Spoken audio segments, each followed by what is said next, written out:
요즘 생각하는 그런 생각들은 무엇이 잘하는 걸까? 무엇이 이 세상을 잘 살아가는 것일까라는 생각을 하게 됩니다. 이렇게 딱 보다 보면은 이제 설교를 잘하시는 목사님들이 있고 많은 교인들이 모이는 교회가 있습니다. 그럼 설교를 잘하는 것이 하나님 앞에 잘하는 것일까? 근데 돌아보면 설교를 참 잘하는데 그 내용을 보면 진리가 없는 그런 분들도 있습니다. 그런데도 많은 성도들이 모이죠. 그런 걸 보면은 그것이 좋아 보이지만 그렇지 않은 것 같다라는 생각도 하게 됩니다. 그럼 교회에 사람이 많으면 그것이 하나님 앞에 잘하는 것일까? 물론 그렇게 볼 수도 있겠지만 이단들도 많은 사람들이 모여서 그렇게 하는 걸 보면은 그것도 하나님 앞에 온전히 좋은 모습은 아니라는 생각을 하게 됩니다. 그러면 성도들에게 인정받고 칭찬받고 존경받는 삶을 사는 것이 하나님 앞에 영광이 되는 것일까? 그런 경우도 있겠지만 대부분의 경우는 오히려 그것이 하나님보다 담임 목사가 더 앞서게 되는, 오히려 하나님을 뒤로 가리우는 그러한 결과가 되는 것을 보게 됩니다. 이럴 때에 예수님의 삶을 돌아보게 되면은 예수님의 삶은 물론 약 3년간의 그런 공생애의 삶이 성경에 기록되어져 있지만 대적자들을 피해 다니며 도망 다니셨습니다. 많은 무리가 따랐지만 그들이 예수님을 따른 것은 예수님의 제자가 되기 위한 것이 아니라 그냥 뭔가 더 신비하고 뭔가 유익이 되고 자신에게 뭔가가 얻어질 것이 있을까 해서 예수님을 따라다닌 것이죠. 예수님의 삶을 다른 사람들이 봤다면, 예수님을 믿지 않는 사람들이 봤다면 별로 닮고 싶지 않을 것 같습니다. 물론 그분의 가르침과 그분의 그런 삶 속에 많은 사람을 사랑하고 가난한 자들을 돌보는 그런 모습들이 있지만 대부분의 사람들은 내가 잘 살기 원하지 누구를 돕거나 그러고 싶어 하진 않기 때문에 그렇습니다. 특별히 예수님의 마지막은 어떻습니까? 죽음이었지만 그 죽음이 십자가에서 죽음이었습니다. 누가 그러한 저주스러운 형벌의 죽음을 당하고 싶겠습니까? 그러한 것들을 보았을 때에 예수님을 따른다라는 것, 예수님을 닮은다라는 것이 일반적인 사람들에게는 와닿지 않고 별로 그렇고 싶지 않은 것이 예수님의 모습이라는 거죠. 근데 이 주님을 따르는 제자, 주님을 믿는 성도들에게는 그 모습을 담고 싶어 하는 마음이 있습니다. 예수님의 그 길을 함께 걷고 예수님이 하신 그것을 어떻게든 내가 살아보고자 하는 그러한 삶을 노력하고 기도하며 걸어가게 됩니다. 그래서 똑같은 복음을 듣고 말씀을 들어도 좋은 밭을 가진 사람은 그곳에서 열매를 맺지만 그렇지 않은 사람은 그것은 나와 다른 그러한 영역이라고 생각을 하고 자신이 할 수 있는 것만 골라서 살아가는 것을 보게 되죠. 그래서 성경은 구원에 이르는 문을 좁은 문이라고 말합니다. 누가복음 13장 24절을 보면 함께 읽어볼까요? 좁은 문으로 들어가기를 힘쓰라. 내가 너희에게 이르노니. 아멘. 예수 그리스도를 따르며 믿음으로 사는 그 삶은 좁은 문으로 들어가야 하는 문입니다. 어떤 사람은 이 문을 들어가기 싫어하는 사람도 있고 이 문을 들어가려고 하지만 감당할 수 없는 그런 사람들도 있습니다. 그래서 이 좁은 문을 들어가고 이 구원을 얻는다라는 것은 우리의 힘으로 하는 것이 아니라 하나님의 전적인 은혜와 그분의 그 인도하심이 필요한 것이죠. 아무리 믿음이 우리에게 있다고 하더라도 그것을 끝까지 유지할 수 없으면 그 소망을 내가 확신하지 못하면 결국에는 그 길에서 멀어지게 되는 겁니다. 그래서 오늘 예수님께서 제자들에게 제자도에 대해서 이야기를 합니다. 제자는 이러해야 된다라는 것을 이야기하는데 왜 그러느냐? 제자들의 생각과 예수님이 원하는 제자의 모습이 달랐기 때문입니다. 누가복음 9장을 한 단어로 요약을 한다면 제자라고 할 수가 있습니다. 제자는 어떠해야 되는가? 또 제자는 어떤 사역을 하는가? 제자는 어떻게 행동해야 되는가 이런 것들을 좀 보여주는 그러한 장입니다. 그래서 9장을 보면은 오병이어의 기적이 기록이 되어져 있죠. 물론 요한복음에서는 이 오병이어의 기적을 예수님의 생명의 양식으로 해석하고 그것을 전하지만 우리는 이 본문에서 생명의 양식 대신 예수님 외에도 제자들의 모습을 한번 살펴볼 필요가 있습니다. 예수님께서 이제 제자들에게 먹을 것을 나눠주라고 하죠. 그것은 빈들이었고 얻을 것이 아무것도 없는 곳이었습니다. 제자들이 생각할 때에 먹을 것이 부족하지만 그래도 자신들이 가지고 있는 것을 예수님께 가지고 나옵니다. 그것이 바로 물고기 2마리와 보리떡 5개였습니다. 근데 예수님께서 그것을 놓고 축사하시고 기도하시고 제자들에게 나눠주라고 말합니다. 이게 상식적으로 이해가 안 되지 않습니까? 아니 물고기 2마리에 보리떡 5개가 있고 앉아있는 사람은 남자만 5천 명이 넘는 그런 인원들이 있는데 이것을 나눠주라고 하니까 얼마나 황당하겠습니까? 그런데 성경을 보면 제자들은 그것을 그냥 예수님의 말씀을 따라 나눠줍니다. 아마 MBTI T라고 하는 T로 나온 사람들은 막 따지고 물었을 겁니다. 예수님이 한번 이거 나눠줘 보십시오. 이거 될 수 있나? 그런데 제자들의 모습은 그냥 그것을 나눠줍니다. 근데 그것을 나눠줄 때마다 더 많은 그런 양식들이 생겨나게 되는 것이죠. 이 오병이어의 사건을 보게 되면은 예수님과 제자들 간에 이 연합을 이루어서 큰 기적을 이룬다라는 것을 보게 됩니다. 예수님은 능력을 행하시고 제자들은 그것에 순종합니다. 제자들이 그것을 나눠주지 않았다면 그것을 경험하지 못했고 예수님의 능력이 부족했다면 그 현상은 일어나지 않았을 겁니다. 그런데 예수님이 가진 능력, 제자들의 순종, 그것을 통해서 5천 명이 넘는 사람들이 그 모든 것을 먹고도 남을 정도의 풍성한 양식을 얻게 됩니다. 근데 이때 당시 왕이 해야 될 일들 중에 하나가 무엇입니까? 먹을 것을 책임지는 것이죠. 이때 당시에는 농정사회였고 먹을 것이 가장 중요할 때였습니다. 많은 사람들이 굶고 하루에 한 끼 먹기도 힘들게 살아가는 그러한 사람들이 반 이상이 넘어가는 그러한 시대를 살아가는 여기서 왕은 먹을 것을 책임지고 해결할 수 있는 능력을 가진 사람이 되어져야 합니다. 근데 이 헤롯이라고 하는 왕은 그러지 않았죠. 물론 이 이스라엘을 가면은 헤롯이 지은 많은 건축물들, 멋있는 건축물들이 있지만 백성들의 삶을 책임지진 않았습니다. 근데 예수님을 보니까 어떻습니까? 먹을 것을 나눠주고 남고 배불리게 하고 사람들이 생각할 때 누가 왕답습니까? 예수님 왕답죠. 헤롯이 그것을 알았고 헤롯이 불안해합니다. 혹시 자신의 자리를 예수에게 빼앗길까 봐 불안해하는 모습이 이 누가복음 9장에 나옵니다. 많은 사람들이 예수님을 왕으로 생각했고 왕이 되어야만 한다라고 생각을 했을 겁니다. 근데 그것은 이 많은 사람들의 생각뿐만 아니라 예수님을 따른다고 하는 제자들도 똑같이 그것을 생각했습니다. 예수님께서 물어보시죠. 사람들이 나를 누구라고 하느냐? 그랬더니 선지자라고 대답합니다. 선지자라고 하는 것은 사람이긴 사람인데 특별한 능력을 가지고 행할 수 있는 그러한 사람이라는 것을 말하죠. 근데 이때 베드로가 고백하기를 우리 20절 말씀 같이 읽어보겠습니다. 예수께서 이르시되 너희는 나를 누구라 하느냐?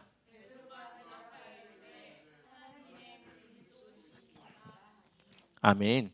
우리가 지금 볼 때 하나님의 그리스도라고 하는 말을 십자가에서 죽으시고 우리를 구원하실 그런 메시아, 구원자라고 우리는 생각하지만 이때 당시 베드로의 대답 안에는 하나님이 이 땅에 보내주신 메시아라는 것까지는 인정하지만 그 메시아의 역할이 이제 앞으로 헤롯을 몰아내고 왕이 되셔서 로마를 물러내고 우리의 먹을 것을 책임지고 이 이스라엘의 번영과 정치적인 그런 문제들을 다 해결하실 왕입니다라고 지금 고백을 하고 있는 겁니다.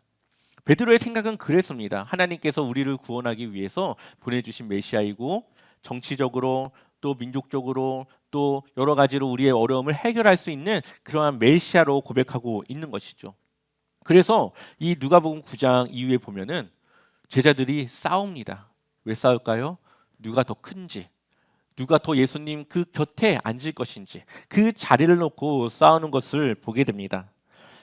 세례 요한도 마찬가지였습니다. 세례 요한도 그의 제자들을 보내어서 당신이 그가 맞습니까? 우리가 다른 사람을 기다려야 됩니까? 라고 물어보죠. 왜 그렇습니까? 세례 요한이 생각할 때는 베드로와 똑같이 우리 이스라엘을 구원하고 우리 어려움을 해결해야 될 그런 분이신 줄로 생각을 했는데 항상 하는 얘기를 들어보니까 죄인들과 같이 식사하지, 세리들을 찾아다니지, 그 사는 걸 보면은 별로 그렇게 막 메시아 같지도 않지. 그러니까 가서 제자들을 보내서 물어보는 겁니다. 그러니까 이때 당시 사람들의 생각은 다 예수님을 그러한 메시아로 생각했다라는 거죠. 예수님의 제자들도 요한도. 그래서 누가복음 7장 19절을 보면 요한이 그 제자 중 둘을 불러 보내어 주께 보내어 이르되 오시리 그이가 당신 오리이까 우리가 다른 이를 기다리오리까 하라 하매. 그러니까 세례요한도 뭔가 확신이 없는 겁니다. 맞는 것 같은데 하는 걸 보면 아닌 것 같고.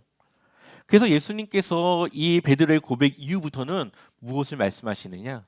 십자가의 죽음과 부활을 말씀하시기 시작합니다.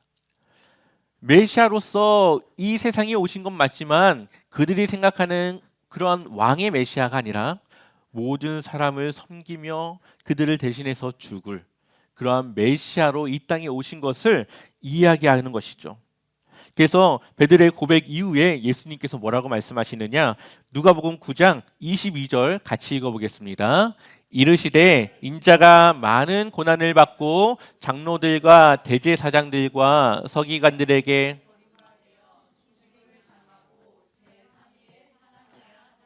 가고 아멘.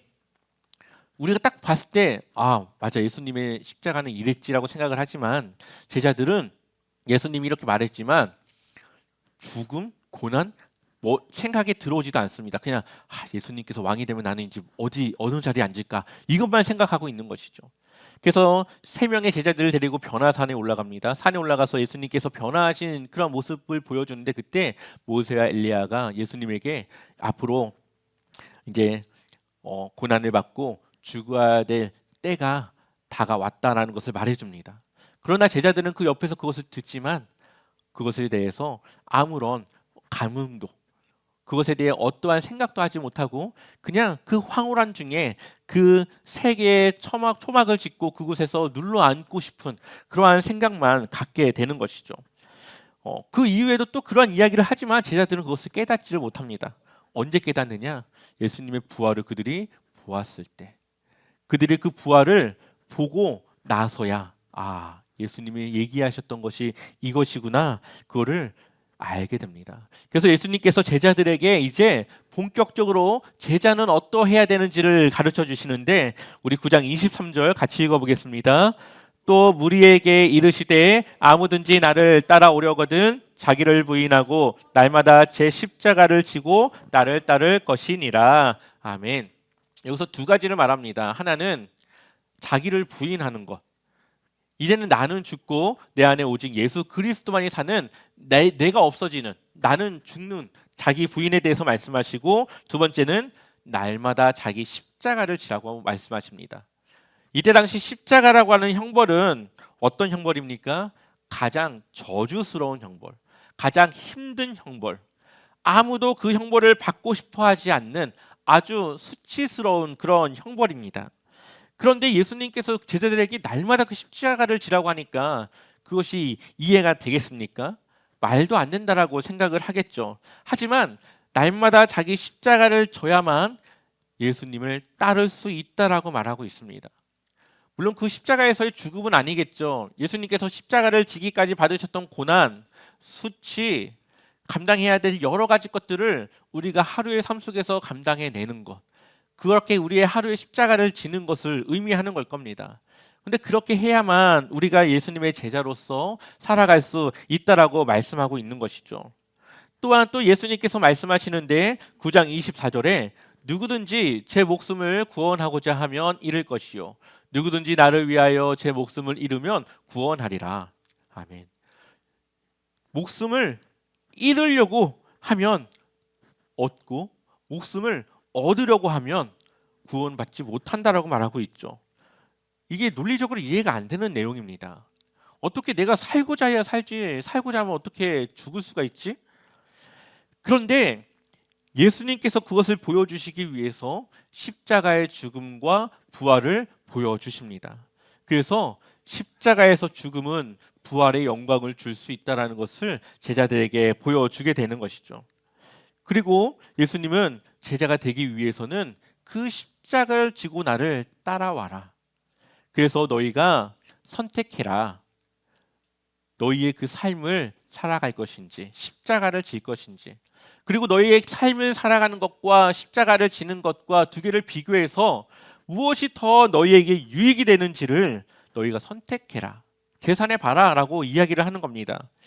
그래서 9장 25절을 보면 사람이 만일 온 천하를 얻고도 자기를 잃든지 빼앗기든지 하면 무엇이 유익하리요? 아멘. 이 천하를 얻는 것과 너희의 생명을 지키는 것, 무엇이 너희에게 더 유익이 되는지를 선택하고 계산해 보라는 것이죠. 제자의 삶을 살아가는 것은 단순히 믿음으로 무조건 따라가는 것이 아니라 우리 나름대로의 계산과 생각을 하고 결정을 내려야 되는 겁니다. 제가 단적인 예를 하나 들어보겠습니다. 어떤 사람이 여러분들에게 초대장을 보내서 여러분들에게 이 선택권을 주게 됩니다. 10일 동안 이 세상에서 누릴 수 있는 모든 것을 누릴 수 있는 권한을 줄 테니까 그것을 선택하면은 10일 동안은 정말 남부러울 것 없이 살 수 있지만 결국 10일 후에는 생명을 빼앗기게 될 겁니다. 또 한 가지는 정말 힘들고 어려운 상황을 견뎌내야 되지만 10일간의 그 삶을 견뎌내면 그 이후에 당신이 모든 것을 누릴 수 있는 권한을 줄 수 있습니다. 여러분들은 어떤 것을 선택할 겁니까? 10일간의 그 삶을 빡싹 누리고 죽을 것인지, 아니면 10일간의 그 어려움을 참고 견뎌서 그 생명을 누리고 살아갈 것인지. 정답은 거의 나와 있죠. 10일 잠깐 여기 좀 견뎌가지고 평생 영원한 삶을 그냥 생명을 누리며 살아가는 것이 더 나은 겁니다. 여기서 우리가 10일이라고 하는 이 시간을 100년으로 한번 우리가 바꿔보겠습니다. 100년간 이 세상을 누리며 살아가고 죽는 것. 100년간 내가 정말 어떻게든 이 삶을 버텨서 그 이후에 나의 늙은 새 육체를 얻어서 다시 하나님의 그 나라에서 정말로 누릴 것을 누리며 살아가는 것. 시간은 좀 더 길어졌지만 결과는 똑같습니다. 제자는 그것을 선택하는 것이죠. 무엇을 더 가치 있게 볼 것인가. 여기에는 믿음이라는 것이 들어가야 합니다. 정말 이 10일 후에 그것을 내가 받을 수 있을 것인가라는 믿음. 믿음이 있으면 그것을 선택하는 것이고, 믿음이 없으면 정말 그렇게 되겠어? 10일을 내가 누리며 살아가는 겁니다. 그렇기 때문에 우리는 온 천하를 얻고도 이 생명을 잃거나 빼앗기면 그 온 천하의 그 누리는 것을 누가 이제 누리게 되는 겁니까? 나를 빼고 다른 사람들이 누리게 되겠죠. 그렇기 때문에 우리는 제자의 삶을 살아가면서 계산하고 선택을 하는 겁니다. 결국에는 심판이 있을 것이고, 심판이 있을 그때에는 결정을 바꿀 수가 없습니다. 한번 정해진 심판은 그걸로 영원히 유지가 되는 겁니다. 그러니 우리가 이 세상에서 하나님을 선택할 것인지 세상을 선택할 것인지 그것은 딱 한 번의 기회로 결정이 나는 겁니다. 더 늦기 전에 우리는 주님의 제자로 헌신하는 삶으로 나아가야 되는 것이죠. 제자는 내 뜻과 의지를 따라 사는 것이 아니라 하나님의 인도하심과 성령의 그 능력을 따라 살아가는 것입니다. 제자는 자신의 영광을 위해서가 아니라 하나님의 영광을 위해 살아가는 겁니다. 그것이 바로 제자의 삶인 것이죠. 제가 요즘 읽고 있는 책 중에 나라, 권력, 영광이라고 하는 책이 있습니다. 최근에 이제 사서 이제 보기 시작했는데 이 책을 쓴 사람은 팀 엘버타라고 하는 사람으로 미국에서 이 정치 기사를 쓰는 그런 기자입니다. 근데 이 사람이 배경이 어떠냐면은 아버지는 아주 복음주의적인 그러한 목회를 하시는 목사님이시고, 이 엘버타라고 하는 이 사람은 어렸을 때부터 아버지의 교회에서 놀고 잘 자라온 그러한 사람입니다. 근데 이 사람이 그때 당시 이제 트럼프가 대통령으로 당선됐을 때인데, 사람들이 이 트럼프를 향해서 하나님이 보내주신 리더 대통령이라고 막 극우적인 성향으로 막 이렇게 하니까는, 이 사람이 볼 때는 그것이 도저히 아닌데, 사람들은 그런 것들을 너무 광적으로 하다 보니까 그것에 대한 책을 이제 쓴 것이죠. 하나님의 복음주의적인 관점에서 그것을 어떻게 바라봐야 되는가를 쓴 책입니다. 근데 이 책의 내용을 보면은 이 엘버타라고 하는 사람이 이제 책을 내게 됩니다. 아마 꽤 유명했던 기자였던 것 같아요. 그래서 그 사람이 책을 내게 되면서 그것을 기념하기 위한 파티가 열리게 되는데, 거기에는 정치계에서 유명한 사람들도 오고, 또 정말로 뭐 사업가들 중에서도 아주 유명한 그러한 사업가들도 거기에 초청돼서 그 행사장에 왔습니다. 그리고 이 엘버타라고 하는 사람의 부모님들도, 이제 엄마 아빠도 여기 와서 같이 이 파티를 즐기고 있는 중이었죠. 이 아들로서 얼마나 이게 자랑스럽습니까? 자신의 그래도 이 사회적인 위치가 이 정도라는 것을 이 부모님에게 보여주는 것이 굉장히 뿌듯하고 기뻤습니다. 그런데 이때 아버지가 이 아들에게 정말 너가 자랑스럽다라고 이야기를 합니다. 그때 이 아들의 어깨가 으쓱해지면서 그것을 아주 자랑스럽게 생각하는데, 근데 그 아버지가 한마디를 더해요. 근데 나는 조금 불안해. 너가 이 정치계에서 이러고 있는 것이 나는 조금 불안하다. 그러면서 말을 하는데, 아버지가 아들에게 너가 볼 때 이 사람들이 보이니? 그러니까 아들이 네, 보이죠 하면서 되게 자랑스럽게 대답을 했는데, 이 아버지가 또 이야기합니다.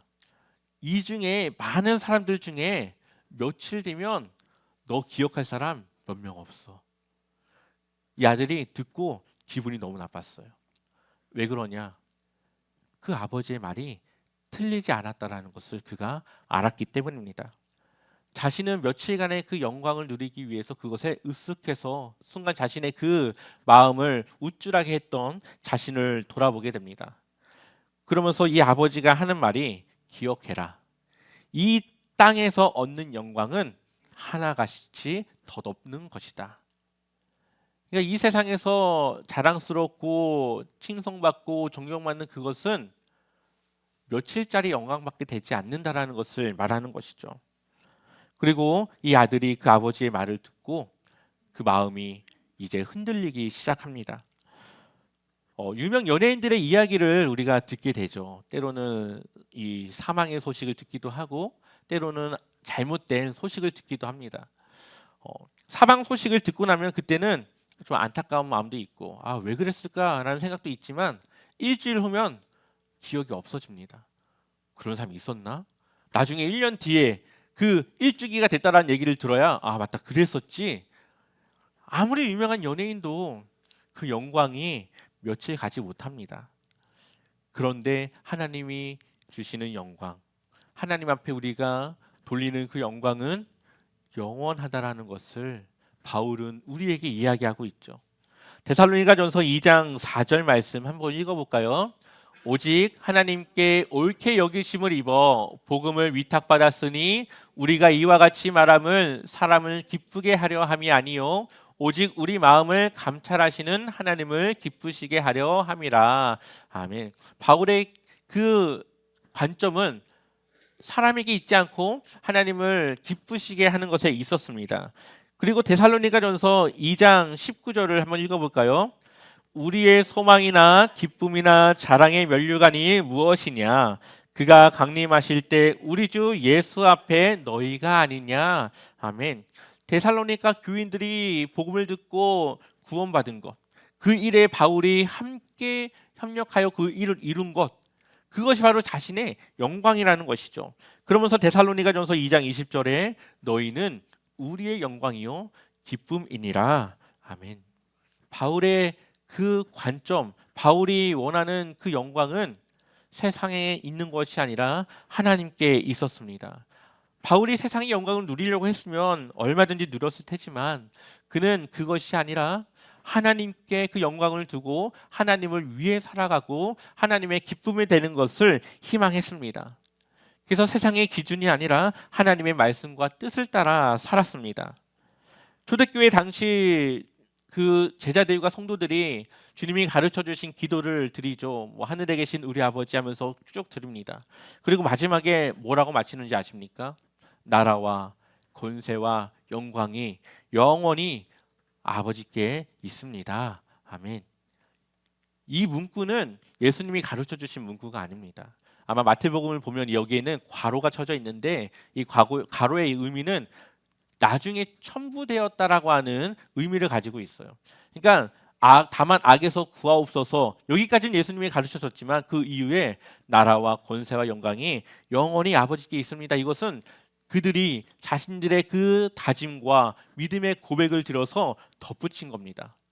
나라는 하나님의 나라가, 권세는 하나님의 능력이, 영광은 하나님을 위한 그 영광이 모두 아버지께 있습니다. 그러니까 그들은 그 고백을 통해서 우리가 살아가야 될 나라는 하나님 나라고, 우리가 가져야 될 능력은 하나님의 권세이고, 우리가 가져야 될 영광은 모두 하나님께 있다라는 것을 믿음으로 고백하며 늘 그 삶을 다짐하면서 그들이 공동체가 그것을 함께 고백하면서 우리 그렇게 한 주간도 살아갑시다 하고 흩어지는 거죠.